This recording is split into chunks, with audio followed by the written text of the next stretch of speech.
Hi, thanks for joining me here at For Real. My name's Claire, my husband's name is Jeremy. Today we are going for a ride to Koh Ker, and it's a temple complex that is about 100 kilometres to the northeast of Siem Reap. We are going to stay the night out there in a really nice place, and we'll show you that as well. There are lots and lots of temples along the way and some interesting things, a couple of towns that we haven't visited before, lots to see and do, and we thought you might enjoy coming along for the ride. The bike is ready, we're full of petrol, the tyres have been checked, the bags are packed, everything's ready to go. So it's always exciting leaving on one of these rides, and after about the 50-kilometre mark, we are into territory that we haven't explored before. So it's going to be fun.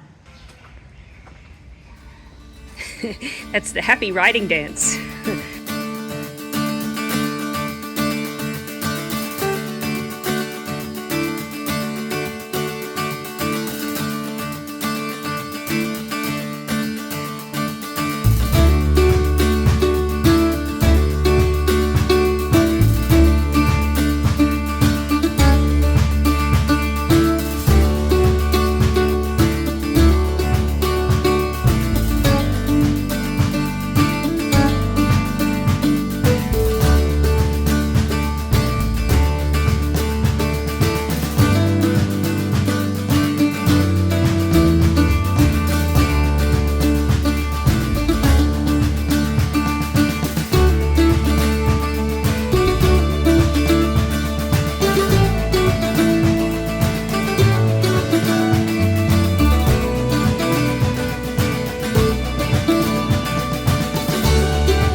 We've arrived at Svailu, and we're here at Svailu Pagoda, and this is our first stop on the trip.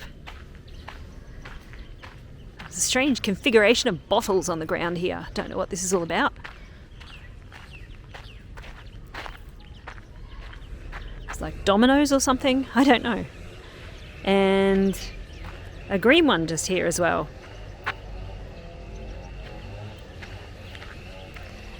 But what I came here to see is this ancient temple right here. So I guess there's been a temple on these grounds for a long time. There's the pagoda gate. Svailu is quite a big town. We might stop in and have a look at the market before we go anywhere else, because it's interesting. Now, how do I get in? Okay, guess we'll go in and have a look.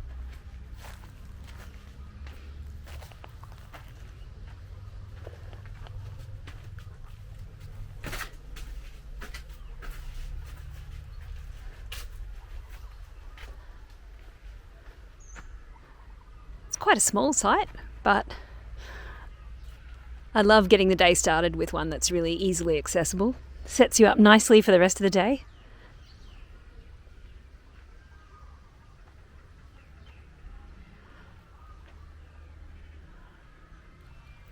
I don't know if you can see it, but this one's got some script on it as well.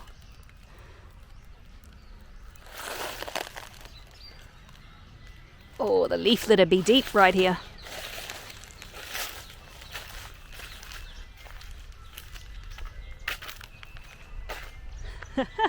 There's a guy riding through with a ice cream selling.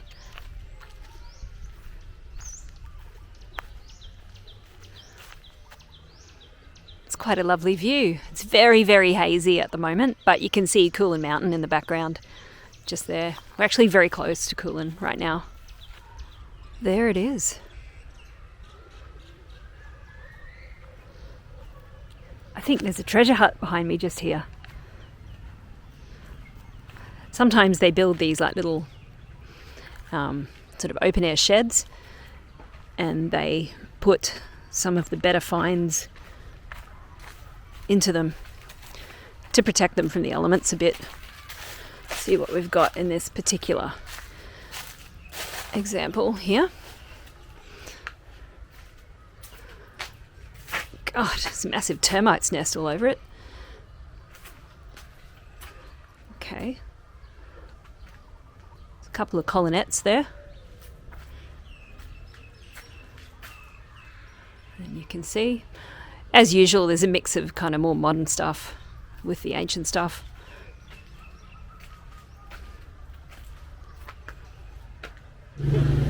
We've stopped in at SM Coffee in Svailu. Lovely little place. They're serving pork and rice as well as coffee. Maybe two separate businesses, but really nice. So this is downtown Svailu. Coffee is on board and we're about to get on the road. That is the lovely SM Coffee. Decent place for a stop.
This is Prasat Bram, so called because there are 5 prasats. Oh, had to ride a little bit overland to get here. There is a track, but it's minimal. Been a lot of fire here. The ground's all ash. Not much decoration left. Let's check them all out while we're here.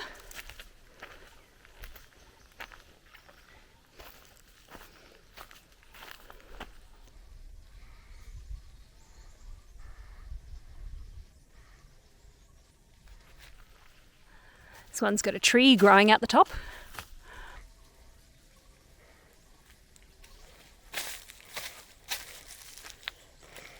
It's an assortment of stones on the ground here. Oh, insect just flew up my nose. Let's have a look inside, shall we?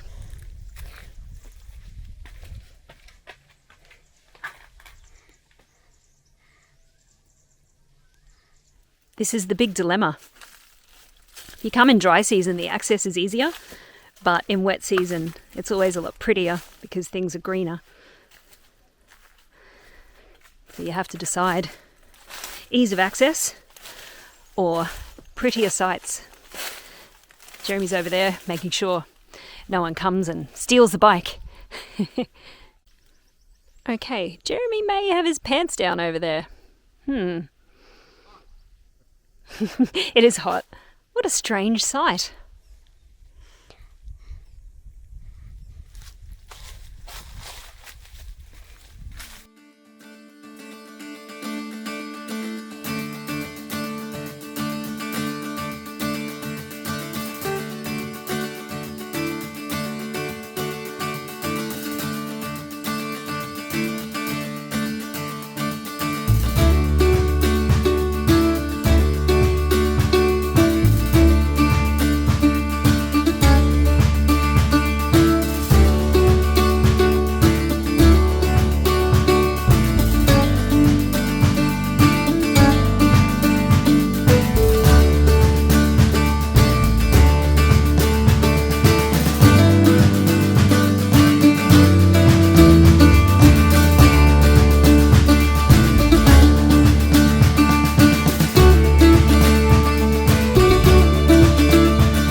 So we've just arrived at Koh Ker and we've been able to check in straight away, which is lovely. We have our own little outdoor seating area with a view over a little creek, and beyond that a plantation of sorts. I'll just give you a quick look at the room.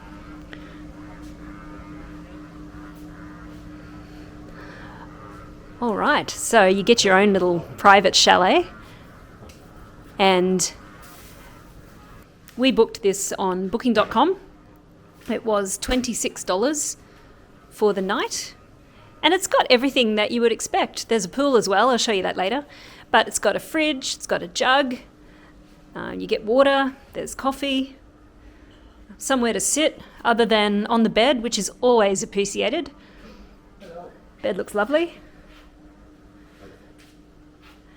And there's a dressing table and mirror over there. Air conditioning. Oh, and Jeremy's got the welcome drinks there. Very nice. Yeah, they're really making an effort to do something special out here. It's very rare to find a property like this so far out in the middle of nowhere. Wonderful. And here's the bathroom. They've just finished cleaning it. They were full up last night. And you can see there's hot water. It's a wet room, but that's okay. It's to be expected. And quite a nice sink. And even some toiletries.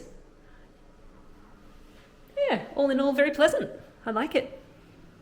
What do you think, Jeremy? It's nice, it's fun. Yeah, I like it too. It'll be nice when that water's running. It will be, yeah. Yeah, in the wet season, it'll be lovely and green, that outlook. Yeah, we'll show you the pool a bit later on. We're inside the Koh Ker ticketed area now, and just wanted to show you that there's evidence that demining has occurred in this area. So there must have been quite a few minefields here, past a few of these signs since we entered. It's interesting to see that they're so close to the temples. This is Prasat Kratchap. We'll go inside in a minute, but I just want to talk to you about a couple of things before we go in. Now, this was a really, really important site in the Koh Ker group of temples, and the reason it's so important is that some really significant sculptures came from this temple, and they are Skanda on a peacock and Shiva and Skanda. They were looted, but they've since been recovered and are now back in the Phnom Penh Museum. And I've seen them there, and to come here and see where they came from is really, really special. They're just exquisite pieces, and to imagine them kind of in this environment is absolutely incredible. It must have been just a ridiculously beautiful place back when it was intact. All right, so let's go in and have a look. You would expect that such exquisite carvings would have come from a pretty amazing temple. It's kind of reminiscent of Bante Sray in some ways. Okay. Way of visit over here.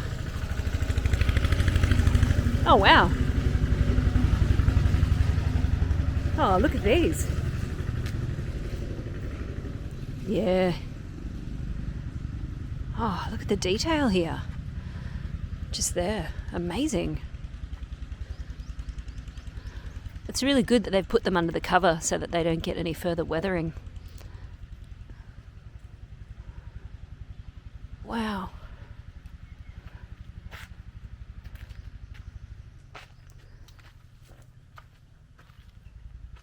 Gee.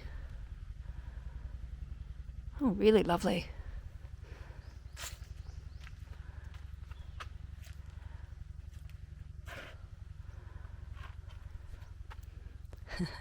He's in a cage, not allowed out.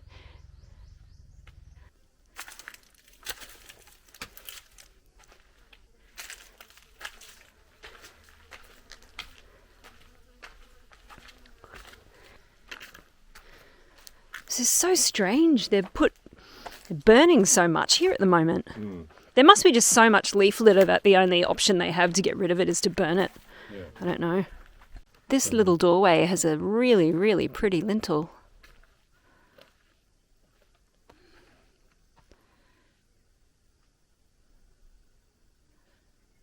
So this is the first kind of structure in the Koh Ker grounds.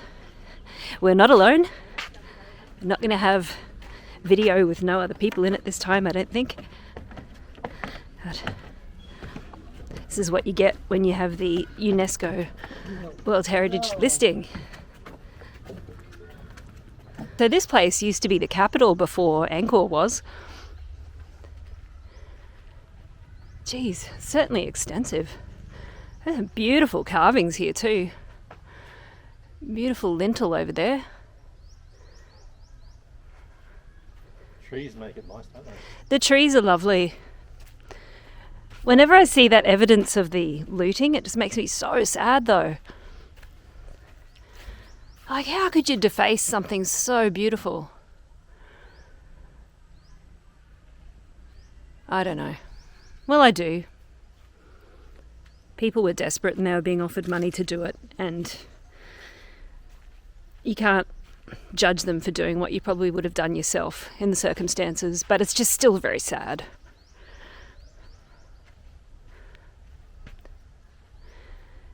We were looking at these trees before. They're so strange. Jeremy was saying they look like bones in the ground. They do too. I've never seen anything like it really, the way it grows. It's kind of like all these separate trunks strung together. Really odd.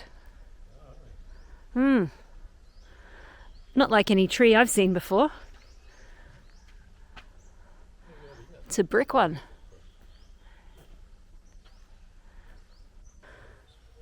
So one of the main players in the looting was named Douglas Latchford. He was a British guy living in Thailand, and he had a particular appetite for this statuary from this area. And he got himself the nickname Dynamite Doug because he would use any means, even including dynamite, to get these statues into smaller pieces so that they could be transported out of Cambodia and into Thailand, where he could then ship them to other parts of the world and trade them with other dealers and basically make lots of money off them. So you can see how they've been put back together. There's been a break in the tourists, so I can give you this temple with no one else around. I'm going to try and get to the top. I believe the stairs to ascend are at the back. Jeremy's opting out this time. So, oh, that's better now that the sun's out of the way. Way of visit. I'm hoping the steps aren't too steep. As for me, it's not a fitness thing, it's I guess a fear of heights thing, if I'm being honest.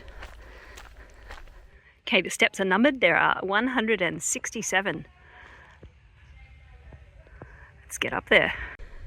All right, I am at the top. 167 steps. Magical view. You can see how dry it is at the moment. Look at this. Danger, falling hazard. I'll file that under stating the obvious. You think if it was such a hazard they would have put a few extra palings in. But anyway, the steps were really good. Didn't feel rickety at all. Oh, amazing.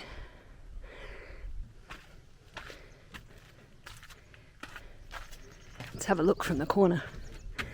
Here we go again.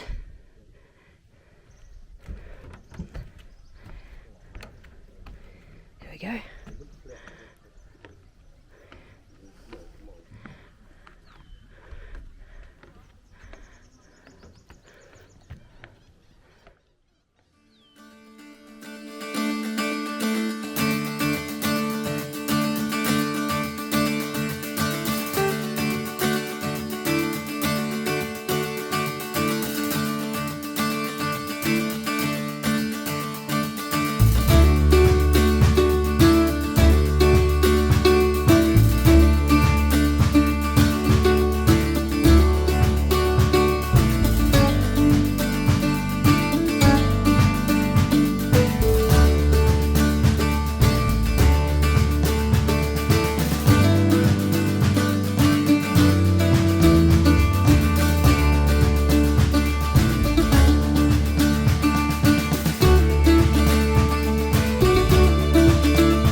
So this is downtown, the little town close to Koh Ker. I'm not sure what it's called.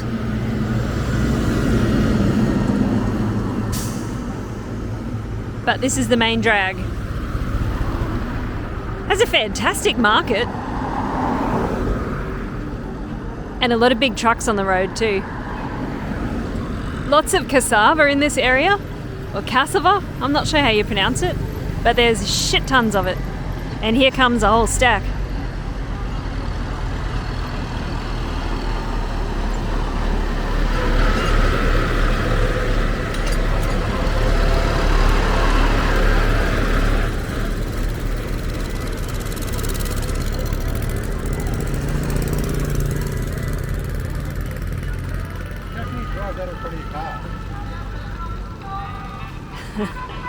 It's got eyes on the front of it. Look at this. That's so cool.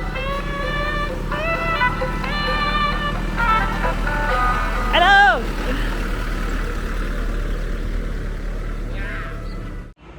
So we're in a bit of a shed shop.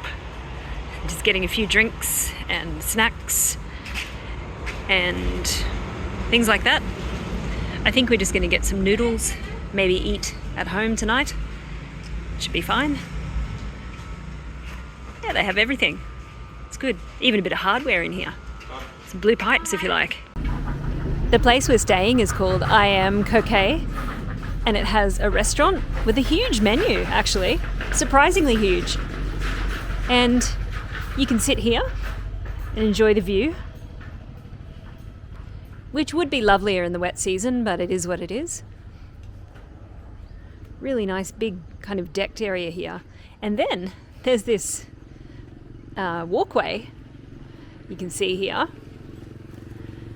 and that leads over to the little chalets where we're staying. So you can access the restaurant really easily. But Jeremy ordered a pizza and they're going to deliver it to the room, which will be lovely too. Yeah, I think they're really making an effort with this place. It's new and it seems like they're kind of adding more and more to it as time goes on, which is great. It's going to make this place a lot more easy to visit for people that live in Siem Reap. If there's somewhere like this that you know you can come and stay where there's food right there and it's not going to be a hassle, it would encourage people to come out here and stay overnight, I think. Really great.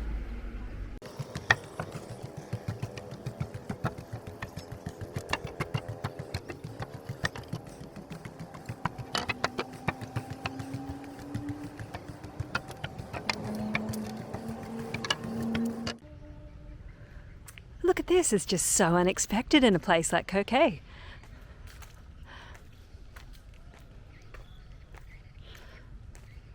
I feel like the water level should be quite a bit higher. I don't know. Or maybe they've made it this way so that you can sit on that little ledge and put your feet in. I don't know. But as you can see, they're still constructing these poolside bungalows, I guess they are, I don't know. But they've got the obligatory huts here where you can sit, swing in a hammock if you want to, eat food, drink beer, take it all in.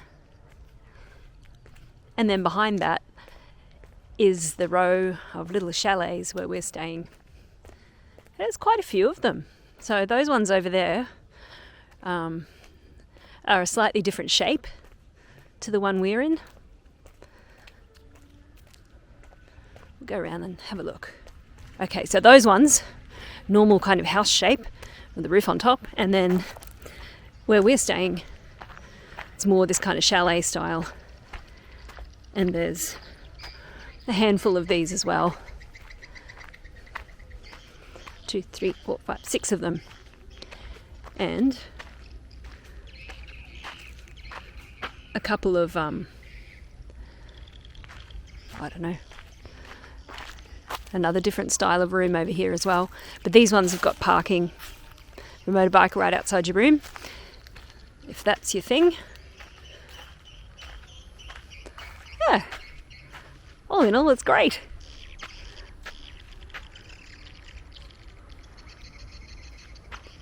Very cool little spot.